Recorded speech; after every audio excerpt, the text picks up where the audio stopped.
Kining kalinaw kay gasa man as Ginoo. Di man tinuod na magsuroy-suroy ko, moadto kog panglaw, mag-island hopping ko, mag-inom-inom ko, aron malingaw ko. Di ka magbalinawon. Kay ang tinuod nga kalinaw, pangayuon na nimos Ginoo. Ngunay gitawag og shalom. Ngunay giingog shalom. So unsa man ang mga kabalaka nga gahari karon sa atong kasing-kasing.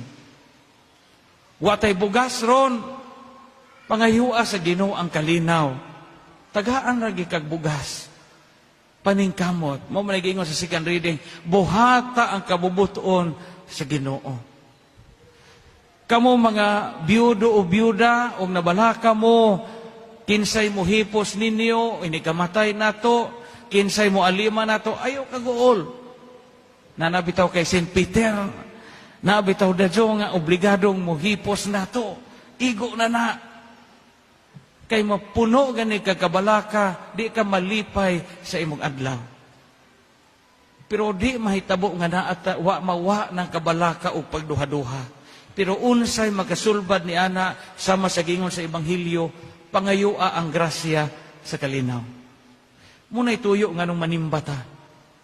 Kabantay mo kung musuod na ta sa simbahan, o na atong tanawon ang beauty sa simbahan, labi na sa altar, sa painting na to, kini mga santos nga tuwa na sa langit, magaan atong dughan. Ang pagsinigsuod na to sa simbahan, di man mawa tong atong utang. Tuway daghang utang na to gapaabot sa gawas.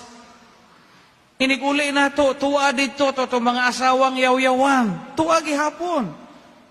Iniguli na to, tuwa dito, to mga bana nga usahay pala hubog. Sugaro, o di mo remit sa ilang swildo. Iniguli na to, tuwa gihapon tong ato mga binansi nga tapuhan. Pero sa may makapagaan sa itong hunahuna, ang pagkaamgo nga gikan sa misa na buhi tagbalik kay ang Dios nagpasalig nato nga di ta niya pasagdan. Amen.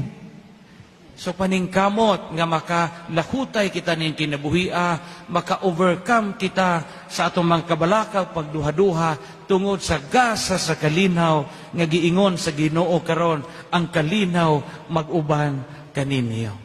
Amen.